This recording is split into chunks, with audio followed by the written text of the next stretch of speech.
26 సంవత్సరాల నమ్మకం, లక్షలాది సంతోషకరమైన వివాహాలు. తెలుగు మ్యాట్రిమోనీని డౌన్లోడ్ చేయండి. ఇండియన్ సినిమాలో ప్రభాస్ కి మాత్రమే సాధ్యమైన ఆ రికార్డును అందుకునే నెక్స్ట్ హీరో ఎవరు?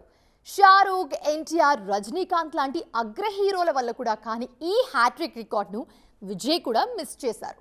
దళపతి ఖచ్చితంగా ఈ రికార్డ్ బ్రేక్ చేస్తారేమో అనుకున్నారు, కానీ కుదరలేదు. అసలు బాక్స్ ఆఫీస్ దగ్గర ఎవ్వరికీ అందనంత ఎత్తులో ప్రభాస్ క్రియేట్ చేసిన ఆ రికార్డ్ ఏంటి?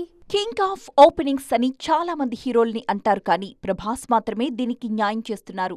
ఆదిపురుష్, సలార్, కల్కి సినిమాలతో వరుసగా 3 సార్లు మొదటి రోజే 100 కోట్లకు పైగా ఓపెనింగ్స్ తెచ్చిన ఏకైక హీరోగా చరిత్ర సృష్టించారు రెబల్ స్టార్.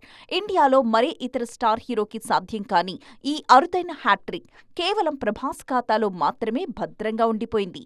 ఈ 100 కోట్ల ఓపెనింగ్స్ హ్యాట్రిక్ కొట్టే ఛాన్స్ బాలీవుడ్ బాద్షా షారుఖ్ కు వచ్చినట్టే వచ్చి చేజారిపోయింది. పఠాన్, జవాన్ సినిమాలతో వరుసగా 100 కోట్లు కొల్లగొట్టిన కింగ్ ఖాన్ కి డంకీ సినిమాతో ఊహించని విధంగా బ్రేకులు పడ్డాయి. ఇన్నేళ్ల కెరియర్లో ఎన్నో బ్లాక్ బస్టర్స్ చూసిన సూపర్ స్టార్ రజనీకాంత్ కి కూడా ఈ హ్యాట్రిక్ 100 కోట్ల ఫీట్ సాధించడం సాధ్యం కాలేదు. ఎన్టీఆర్ కూడా ఈ 100 కోట్ల ఓపెనింగ్స్ హ్యాట్రిక్ కి దగ్గరగా వచ్చి ఆగారు.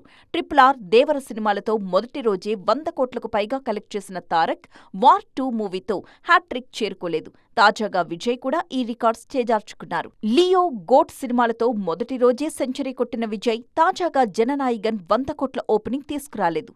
నెక్స్ట్ అల్లు అర్జున్ కు మాత్రమే ఈ రికార్డ్ సాధ్యమయ్యేలా కనిపిస్తోంది. 26 సంవత్సరాల నమ్మకం, లక్షలాది సంతోషకరమైన వివాహాలు. తెలుగు మ్యాట్రిమోనీని డౌన్లోడ్ చేయండి.